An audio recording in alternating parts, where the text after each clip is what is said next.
আসসালামু আলাইকুম। Tips and trick 24 চ্যানেলের আরও একটি নতুন এপিসোডে আপনাদের স্বাগতম। আপনি যদি গুগল ক্রোম ব্যবহার করে থাকেন তাহলে আজকের ভিডিওটি আপনার জন্য খুবই ইউজফুল হতে যাচ্ছে। আজকের ভিডিওতে আমি দেখাবো গুগল ক্রোমের 5টি হিডেন টিপস অ্যান্ড ট্রিক্স, যা আপনার গুগল ক্রোম ব্রাউজিংটাকে অনেক ইজিয়ার করে দেবে। অর্থাৎ আপনার ব্রাউজিংয়ের যে এক্সপিরিয়েন্সটা আরও সুন্দর স্মুথ করে দিবে, সেই 5টি টিপস নিয়ে আজকের ভিডিও। সো চলুন শুরু করি। ফার্স্ট যে টিপসটি আছে সেটা হলো গুগল ক্রোমের ট্যাব গ্রুপিং। আপনারা এই ট্যাব গ্রুপিং ওয়ার্ডটি এর আগে হয়তো শুনে থাকবেন। কিভাবে এটি কাজ করে বা কিভাবে এটি ওপেন করা যায়, অর্থাৎ কিভাবে একটি গ্রুপ তৈরি করা যায় সেটা আমরা দেখব। এজন্য আমরা প্রথমে চলে যাচ্ছি গুগল ক্রোমে। দেন দেখতে পাচ্ছেন আমার এখানে অনেকগুলো ট্যাব ওপেন করা আছে। সো এক ট্যাব থেকে অন্য ট্যাবে যাওয়া, এই যে অনেকগুলো ট্যাব একসাথে থাকার কারণে সবগুলো ট্যাব ছোট ছোট ছোট ছোট হয়ে গেছে। সো এগুলো অ্যাক্সেস করাও একটু ঝামেলা এবং দেখতেও খুব একটা ভালো দেখা যাচ্ছে না। সো আমরা চাইলে একই কোয়ালিটির যে ট্যাবগুলো আমরা চাইলে একটি গ্রুপের আকারে রাখতে পারি। সো এই কাজটি করার জন্য জাস্ট মাউস, যে কোনো একটি ট্যাবের উপর মাউসের রাইট বাটন ক্লিক করবেন, then add tab to new group এখানে ক্লিক করবেন। দেন গ্রুপের একটি নাম দিবেন, আমি ফেসবুক দিলাম। দেন চান সে স্পেসিফিক একটা কালার দিতে পারেন, আমি ফেসবুকের কালারটি দিচ্ছি। দেন এটি গ্রুপিং হয়ে গেছে। আপনি চাইলে আপনার যে নেক্সট ট্যাবগুলো আছে সেগুলো আপনি এই গ্রুপের আন্ডারে অ্যাড করে দিবেন। জাস্ট মাউসের রাইট বাটন ক্লিক করে অ্যাড ট্যাব টু গ্রুপ, দেন ফেসবুক। আপনি চাইলে এটি নতুন কোনো গ্রুপেও দিতে পারেন। নতুন কোনো গ্রুপে না দিয়ে আমি ফেসবুকে দিলাম। অথবা আপনি শর্টকাটে করার জন্য জাস্ট যে ট্যাবটি আপনি গ্রুপের আন্ডারে নিতে যাচ্ছেন সেই ট্যাবটি জাস্ট ড্র্যাগ করে ওই গ্রুপের কাছাকাছি এনে ছেড়ে দেবেন, অথবা সাইডে একটু ছেড়ে দেবেন। দেখেন এই ট্যাবটি ফেসবুক গ্রুপের আন্ডারে হয়ে গেছে। এই জাস্ট সবগুলোকে এক্সপ্যান্ড করার জন্য আপনি জাস্ট ফেসবুক গ্রুপে ক্লিক করবেন, সবগুলো এক্সপ্যান্ড হয়ে যাবে, আবার ক্লোজ হয়ে যাবে, আবার এক্সপ্যান্ড হয়ে যাবে।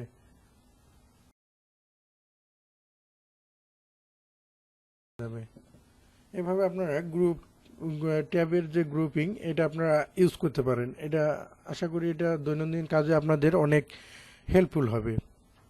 নেক্সট যে টিপসটি আছে সেটা হলো যে কোনো একটি আর্টিকেল থেকে একটি স্পেসিফিক কোনো ওয়ার্ড বা স্পেসিফিক কোনো সেন্টেন্স আপনি হাইলাইট করে কাউকে বোঝাতে চাচ্ছেন, সেক্ষেত্রে আপনি এই গুগল ক্রোমের এই ফিচারটি ব্যবহার করতে পারেন। সাপোজ আমি একটি নিউজের ওয়েবসাইটে যাই। দেখেন আমি প্রথম আলোতে যাচ্ছি, প্রথম আলো। দেন আমি একটি নিউজে প্রবেশ করি।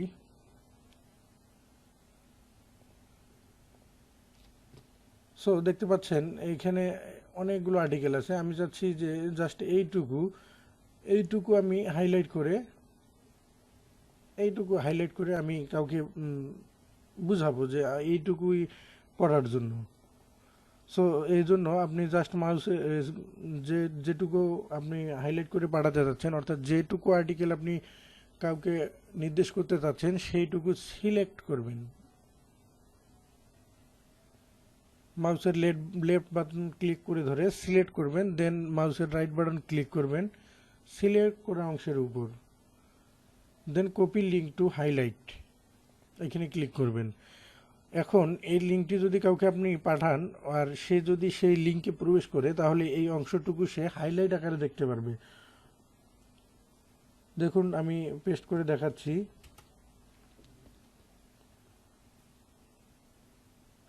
দেখতে পাচ্ছেন ওই অংশটুকু যেটি আমি সিলেক্ট করেছিলাম সেই অংশটুকু হাইলাইট আকারে দেখাচ্ছে। সো এটি আপনি খুব সহজেই করতে পারেন। নেক্সট যে নেক্সট এবং সবচেয়ে গুরুত্বপূর্ণ একটি টিপস, সেটা হলো গুগল ক্রোমের সাইনক্রোনাইজেশন। অর্থাৎ গুগল ক্রোমে আপনি যদি সিং ইন করে থাকেন আপনার জিমেল, সেক্ষেত্রে আপনার যত ব্রাউজিং ডাটা, পাসওয়ার্ড বা পেমেন্ট ইনফরমেশন যা যাবতীয় সব কিছু আপনার সেভ হয়ে থাকে আপনার জিমেইলে। আপনি যে কোনো পিসি বা যে কোনো ডিভাইসে যদি আপনি লগ ইন করেন, সেই সেই যে browsing data, password, payment information যাবতীয় কিছু আপনি অ্যাক্সেস করতে পারবেন, সেটা যে কোনো জায়গা থেকে। সাপোজ আপনি আপনার কম্পিউটার,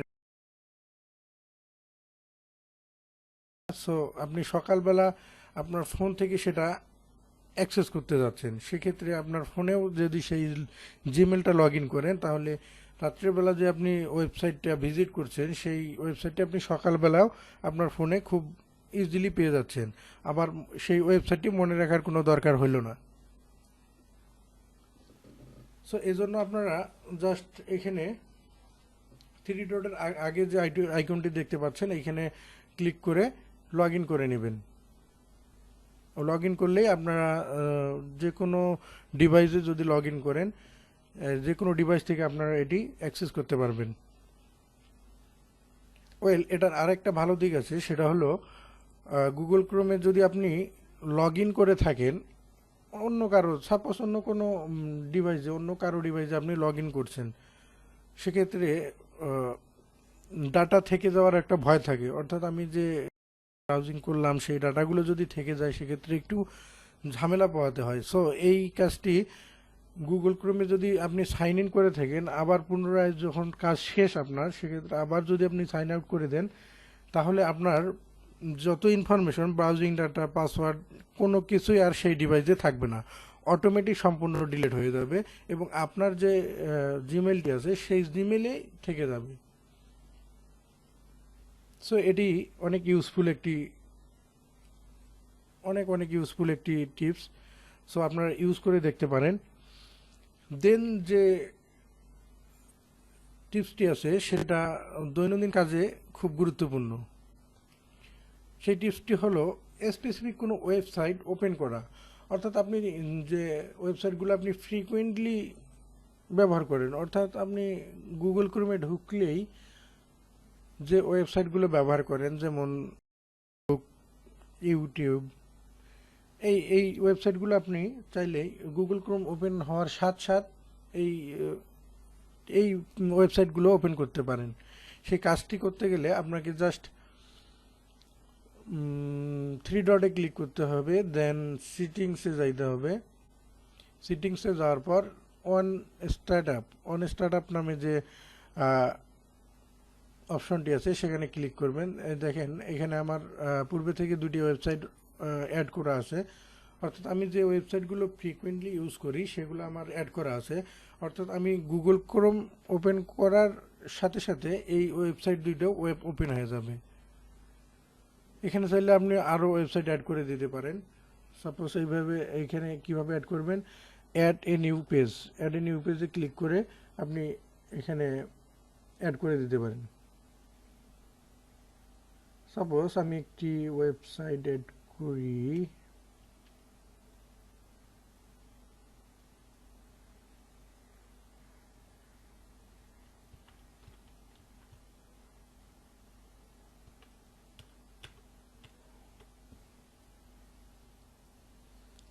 আমি একটু ওয়েবসাইট অ্যাড করব। সাপোজ আমি প্রথম আলো যে ওয়েবসাইটটি আছে সেটাই অ্যাড করে দিই। জাস্ট এটুকু কপি করে এখানে গিয়ে পেস্ট করে দিলাম, অ্যাড। অর্থাৎ এখন আমার গুগল ক্রোম ওপেন হওয়ার সাথে সাথে এই তিনটি ওয়েবসাইট অটো ওপেন হয়ে যাবে। দেখেন আমি দেখাচ্ছি, ক্লোজ করে দিলাম, দেন যদি গুগল ক্রোম আমি ওপেন করি, এই তিনটি ওয়েবসাইট দেখেন অটোমেটিক ওপেন হয়ে গেল। সো এটিও একটি গুরুত্বপূর্ণ টিপস। 5 নম্বর যে টিপসটি আমি আলোচনা করব, এটি অনেকটা হিডেন এবং অ্যাডভান্স লেভেলের। এটি অনেকেই জানেন না, গুগল ক্রোম কিছু কিছু ফিচার তাদের অবজারভেশনে রাখে। অর্থাৎ এটি যদি অনেক ইউজফুল হয় সেক্ষেত্রে তারা পরবর্তীতে ক্রোমে সবার জন্য পাবলিক করে দিবে। সো এই যে তাদের যে তাদের যে ওই ফিচারগুলো সেগুলো আপনারা চাইলে ব্যবহার করে দেখতে পারেন। সো এর জন্য আপনাকে যে কাজটি করতে হবে সেটা হলো গুগল ক্রোমের যে কোনো একটি নতুন ট্যাব ওপেন করতে হবে, দেন এখানে লিখতে হবে Chrome flag, CHROME, Chrome clone / দেন FLAGS গুগল ফ্ল্যাগস। এটা লিখে এন্টার প্রেস করলে আপনার সামনে অনেকগুলো ফিচার ওপেন হবে,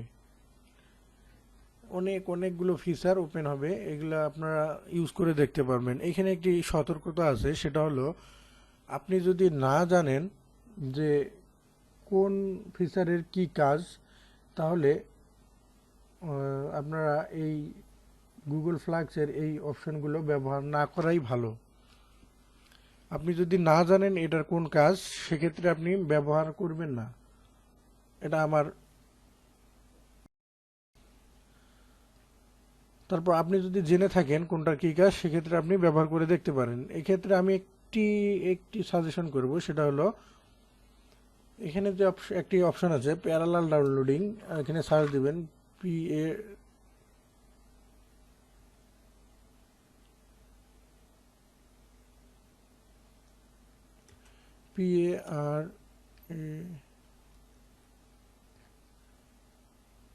প্যারালাল ডাউনলোডিং নামে যে অপশনটি আছে, এই যে অপশনটি, এটা আপনারা চাইলে ব্যবহার করে দেখতে পারেন।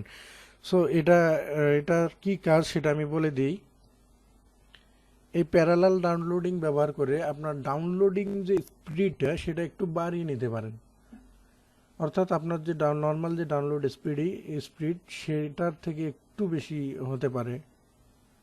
এটি যদি আপনারা ইনেবল করে দেন তাহলে একটু বেশি ডাউনলোডিং স্পিড পেতে পারেন। প্যারালাল ডাউনলোডিং কাজ করে কিভাবে, সেটা আপনারা যারা আইডিএম ব্যবহার করে ডাউনলোড করেন তারা দেখে থাকবেন, নর্মাল যে ডাউনলোড স্পিড তার চেয়ে আইডিএম এ ডাউনলোড স্পিড অনেকটাই বেশি। এটির কারণ হচ্ছে আইডিএম যে কোনো একটি ফাইলকে বিভিন্ন পার্টে ভাগ ভাগ ভাগ ভাগ করে ডাউনলোড করে, এই কারণে ডাউনলোডের স্পিডটা বেশি থাকে। সো প্যারালাল ডাউনলোডিং এর ক্ষেত্রেও সেম কাজটি করে, একটি ফাইলকে পার্ট আকারে ভাগ করে ডাউনলোড স্পিডটাকে একটু বাড়িয়ে নেয়। সো এটা আপনারা ইউজ করে দেখতে পারবেন। সো বন্ধুরা, দেখা হবে নতুন কোনো ভিডিওতে, নতুন কোনো টপিক্সের উপর। আর এই ভিডিওটি যদি আপনার ভালো লেগে থাকে তাহলে অবশ্যই একটি লাইক করবেন, শেয়ার করবেন এবং সাবস্ক্রাইব মাস্ট। ততক্ষণ পর্যন্ত ভালো থাকবেন, সুস্থ থাকবেন, সুন্দর থাকবেন। আল্লাহ হাফেজ।